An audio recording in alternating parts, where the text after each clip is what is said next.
everyone, welcome back to another video. I really wanted to film a sit down chatting about books video today because I have a bit of an update. I feel like I haven't updated you guys on some new books that have entered my collection since I did my big video of all of my books. I've been doing a lot of op shopping in the past few months, especially for my book market that I've been doing. And as I've been op shopping, I have come across the most beautiful, amazing collection of books for my own collection. So I really wanted to share 25 books here that I've collected over the past maybe 3 months. I am pretty strict this year with what I will let into my collection. And I also am trying very hard not to buy brand new books and read the books that I already have. But if I find a book that I want to read secondhand at the op shop, I guess I view it almost as like it's borrowing it from a library, because a lot of these are like $1 or $2 each. So even if I don't like it, I can donate it back. Most of these are titles that I already knew about and were on my TBR. But then also some of them are ones that I picked up at the op shop because I thought the cover looked nice, and then I read it and it sounded like a really good read. I'm really excited to see if they are some of my new favourite books. So jumping right in with some Irish literature, we have Enright, the Wren. This book follows 3 generations of women set in Ireland and talks a lot about love and trauma and family drama, and also about their father, who is a poet, and a lot of poetry. And I'm really excited to get started on this book. Oh, it came with a little bookmark. North Melbourne Books. I love when secondhand books have bookmarks in them. I am really excited to read this one. When I saw this at the op shop, I screamed internally. This one has been on my TBR for a while. Next up, we have In Love by Amy Bloom. This I had not heard of, but I picked it up in the op shop and read the blurb, and it reminded me a lot of Joan Didion's writing, especially her memoir about grief and love and loss.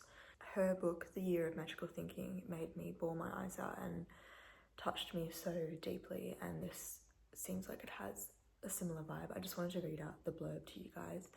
Says, in January 2020, Amy Bloom travelled with her husband Brian to Switzerland, where he was helped by Dignitas to end his life. While she sat with him and held his hand, Brian was incurably ill, and for the last year of his life, they had struggled to find a way to fulfill his wish to take control of his death, for fear of submerging into darkness of an expiring existence. Written with piercing insight and wit, In Love is Bloom's intimate, authentic, and startling account of losing Brian twice.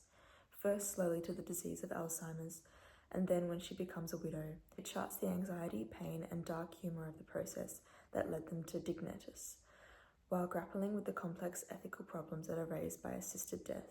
The poignant love letter to her husband and a passionate outpouring of grief, In Love reaffirms the power and value of human relationships.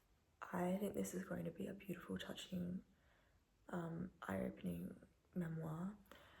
And I'm really excited to read it. I already read like the first page and it seems really heartbreaking, and probably a really hard one to get through, so hopefully we'll get to that one soon. Next up, I have a book that's translated from German, I believe. This is Higher Ground by Anke Stelling. This was another one that I was super excited to see at the op shop, also been on my TBR for a while. Also an absolute gorgeous edition of it. This is a literary fiction about money, class, motherhood, art, being creative. The main protagonist is a writer and her husband is a painter, and it just sounds like it's going to be a very beautiful, lyrical meditation on life. Also, I've heard this one has really wonderful dark humour and just really witty, clever writing, and I'm really excited to see how the storyline goes in this one.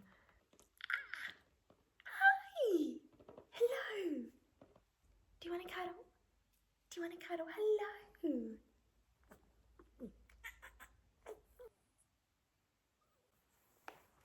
Next up, we have the winner of the Booker Prize in 2022.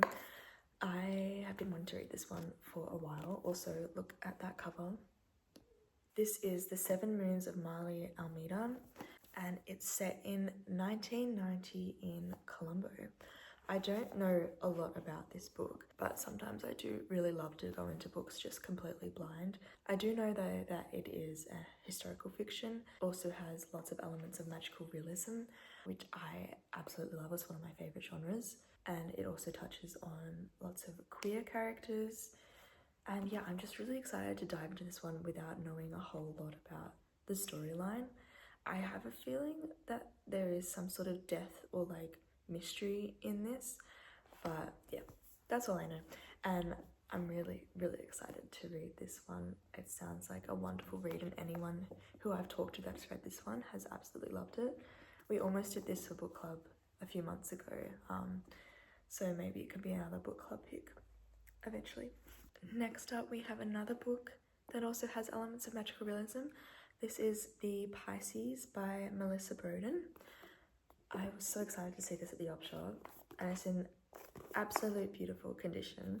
This is contemporary literary fiction with like a touch of romance as well. The main protagonist in this book falls in love with a swimmer, and then it starts to become like this wild fantasy magical like depiction of her love and her obsession with this swimmer, and it sounds like it's going to be a really interesting, funny, entertaining book. I'm really intrigued by the premise of this one. Next up, we have The Shore by Sarah Taylor. I have never heard of this book, but I bought it purely from the cover. I think this may be one of my new favourite book covers of all time. If I were to write a book, I would want it to look exactly like this. This is, I believe, a short story collection about a group of short islands just off the coast of Virginia. And it's a bit of historical fiction writing, just touching on family, love, loss, and grief, and I believe connection and being close to the sea. So yeah, this one I'm just the most excited to read purely from this cover. But I also hope it's a beautiful book. This next book is also another one that I didn't know about and just bought because of the cover, and then I read the blurb and it also sounded amazing. So this is The Labyrinth by Lory. This is an Australian author, which I always love to read Australian authors, especially ones that write about the ocean and connection to nature. This is a literary fiction novel, and it talks about an artist and her connection to grief and her connection to nature as well, I believe. And the main protagonist in this book obsesses over the concept of building a labyrinth to deal with her grief. So yeah, it sounds really good. And I just have a really good feeling that I'm going to connect with this writing style a lot. I'm just very excited to get to this one. Next up, we have Hello Beautiful by Anne Napolitano? Napolitan? No, I don't know how to say that. Anyway, we have Hello Beautiful. I am so excited to read this book. I think out of all the books that I have here, this one I've heard the most praise for, and every time I read a review for this book on Instagram, it's like praising this book, 5 stars, like no faults, like people's all-time favorite book. So I'm just so excited to get into this one and see what all the hype's about. This one is a literary fiction, and I've heard it's very character driven, and it's just touches on love and loss and family and grief and all those like trauma and issues. And I've read that this is linked to Little Women in a way, or like inspired by the story of Little Women, so that is very intriguing. This is a chunky book, but I'm really excited to dig into it. Next up, we have Pelican Girls by Julia Malye. This one is a historical fiction, and it is set in 1720 in Paris, France. And I'm just going to read out the blurb to you guys because this one sounds super interesting and different to anything that I normally read, but sounds like a wonderful story. So it says, Paris, 720. The hospice of La Salpêtrière is overrun with difficult women. Halfway around the world, on the American frontier, French settlers are in want of wives. At the asylum, a list is drawn up. 88 women of childbearing age to be shipped to New Orleans. Among them are Charlotte, Genevieve, and Petronille, a sharp-tongued orphan, an accused abortionist, and a rumoured madwoman. They make the voyage over the ocean knowing nothing of the harsh and extraordinary lives that await them, or how they will come to love and betray each other time and time again in this wild and beautiful land. So this is really touching on women and femininity and women's relationships and feminism, and yeah, sounds like a really wonderful book. Next is The Water Cure by Sophie Mackintosh. This is actually our February pick for book club this month, and I just had one of the book club girls message the chat saying that she read this in one sitting and it's like one of her new favourite books. So I'm very excited to read this. This is a literary fiction but also dystopian. It seems like it's very connected to The Handmaid's Tale in the sense that it's like a criticism on society and a feminist dystopian story. So yeah, I'm really excited to dive into this one. It's quite a short novel as well. And the blurb says here, "You are a girl, your body is vulnerable, men will break it if they can, and out there they absolutely will. Bodies must be controlled in order to be safe. Suffering will prepare you for the worst. The cure is nothing compared to what you've been spared in the sickness. It takes a lot of love to hurt you like this.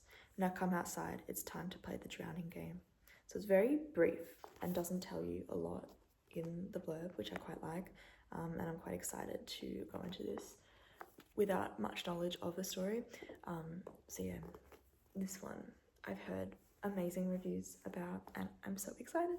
Next up we have Death Valley by Melissa Broder.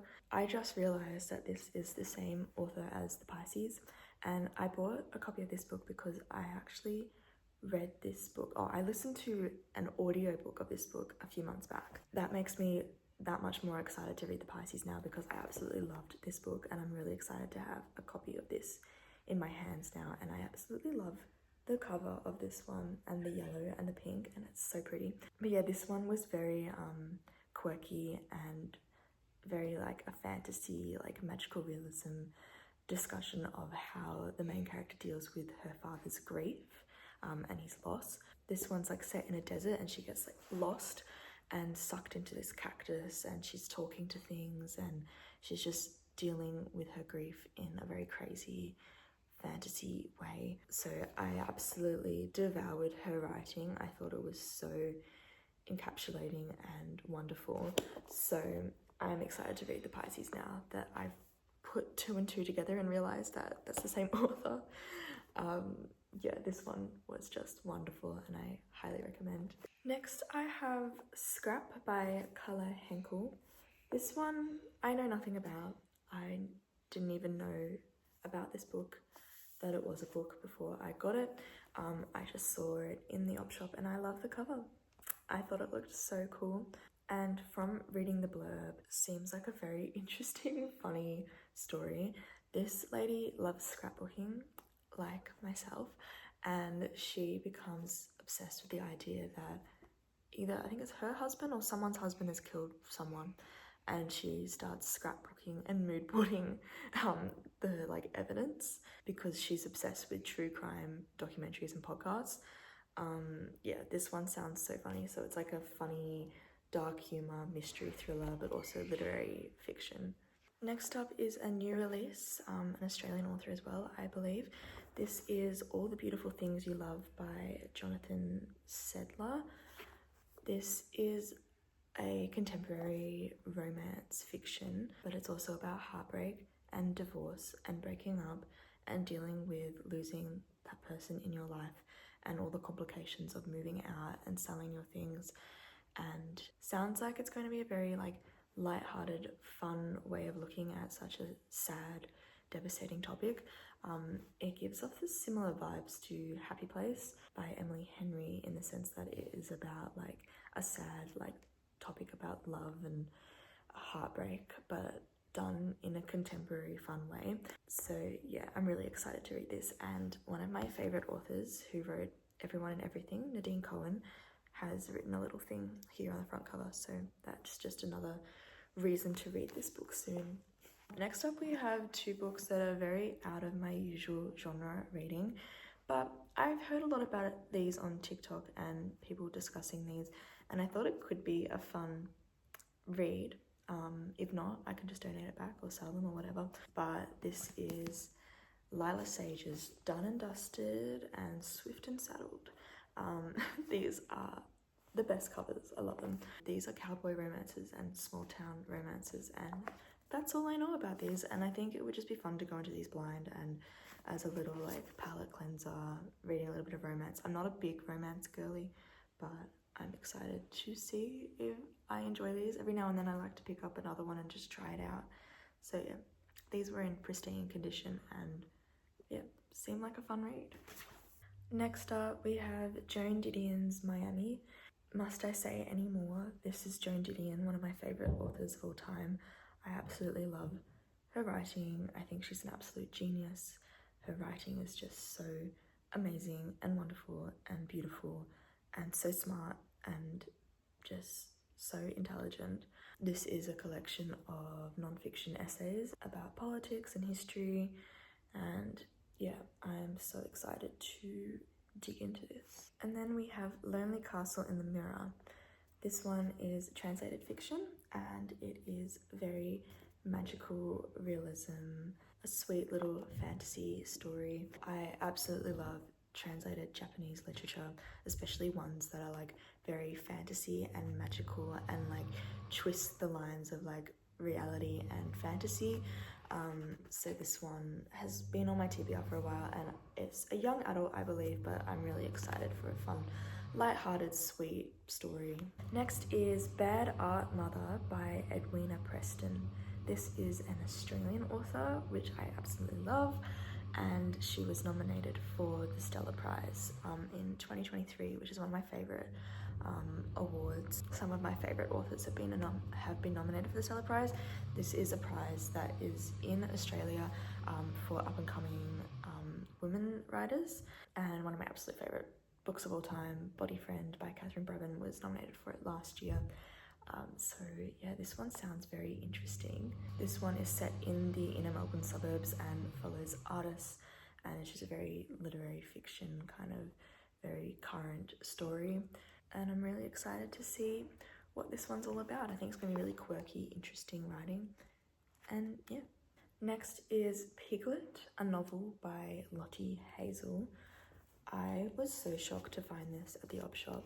This is a beautiful hardback in pristine condition, and this is one I've heard a lot of praise about. This is another contemporary literary fiction and touches on the complicated relationship that women can have with food. I believe it follows a cookbook and her discovery of some big betrayal, and then how she then relies on food as a way of comfort and her unhealthy relationship with it. And yeah, this one was published last year and was originally $55 as a hardback, so this was an amazing find. Next up we have August Blue by Deborah Levy, one of my all-time absolute favourite authors, and I could not believe that this was the op shop. I've been eyeing off getting this book for probably a year now. Every time I go to the shop, I pick it up, almost buy it, and then I don't because it's a hardback and it's a bit expensive. So the fact that this was the op shop was just like, it was there for me, waiting for me. I don't know much about this one, but I know it's set in Europe, in Athens. And yeah, this book just, I'm so excited to get to it. I love Deborah Levy's writing so much. I think it's really quirky and unique, and no one does it quite as perfect as Deborah Levy does. She just has her own unique, beautiful style, and I just absolutely love her writing. I love her fiction and her non-fiction both equally. Next, I found The Fury by Alex Markladis. Alex Markladis is one of my favourite, if not my favourite, thriller novelist. I don't know anything about this, but this is his new novel that came out last year. And I like going into his books completely blind and not knowing anything about the plot, because that's what makes it so shocking and fun to read about. But what I can say is that his book, The Silent Patient, is my all-time favourite thriller, like, ever. I think that it should be turned into a movie as soon as possible, and it's one of the biggest plot twists that I've ever read in my life. I had to go back and read it multiple times, the twist, and I was so insanely shocked, and I don't think a book has made me feel like that for a long time. So I'm very excited. He has some crazy concepts and just sends those like eerie chills down your spine when you're reading. Yeah, he's just, it says on here, the master of the twist, and that is definitely true. Next up are two books by the same author, and they are beautiful hardbacks. This is Melissa Ashley's The Bee and the Orange Tree and The Naturalist of Amsterdam, and this one is a signed copy, which is, oh, look at the inside of this book. That is so pretty. Oh my god. It's got her little signature there. I think she might be an Australian author, but I could be wrong about that. These are historical fiction novels that I've seen around for a while, and I've always been intrigued by their covers, but I haven't brought myself to pick them up or read what they're about. When I saw them at the op shop, I thought, why not? They are just so gorgeous. This one is set in Paris in the 1700s, and I'm just really excited to read more historical fiction this year. I think I really enjoy that genre, but I have not read nearly enough of that genre. And this one is set in the 18th century in Amsterdam, and I believe that a lot of her writing is very nature-based as well. And nature writing, this is The Naturalist of Amsterdam, so yeah, it's just, they're just so beautiful, these copies, and I'm really excited to see what they're about. Next I have Animal by Lisa Taddeo. This is an Australian author, I'm pretty sure, and she's the author of Three Women, which I have not read, but I've heard a lot of praise about. This one sounds very shocking and interesting and twisty. This is a contemporary literary fiction, but also a thriller. It talks about the main protagonist who, she like endures a life of like hatred and a lot of cruel acts towards her from men, so she decides to get back at them, and just also her dealing with the trauma and the effects of all of this cruel acts that she has witnessed and faced herself. And last but not least is another novel that I didn't know anything about, but I was very intrigued by the cover. This is The Anniversary by Stephanie Bishop, and this is also an Australian author, and this is a dark, mysterious literary fiction, a very psychological novel, and explores a lot of trauma and grief and the secrets and complexities of marriage and like toxic relationships. So yeah, this one sounds really interesting, and I just love the cover. I just thought it was really lovely. I think this is an advanced reader's copy because it says April 2023 when it was released. So yeah, this one sounds great. They are the 25 books that I have bought recently secondhand. Just an absolutely wonderful haul, and I feel so lucky to have found these books and have them in my collection now. My collection is just growing with so many amazing, beautiful titles, and I really need to make myself read more of the books that I own this year because I have so many books on my shelves that I'm dying to read. So yeah, that is my goal for this year, to read more of the books that I own, and buy more sustainably and not buy brand new books, because so many brand new books are able to be sourced secondhand if you're just patient enough to find them. Thank you so much for watching this video to the end if you did. I really appreciate every single one of you, and yeah, stay tuned for another video hopefully in the next week.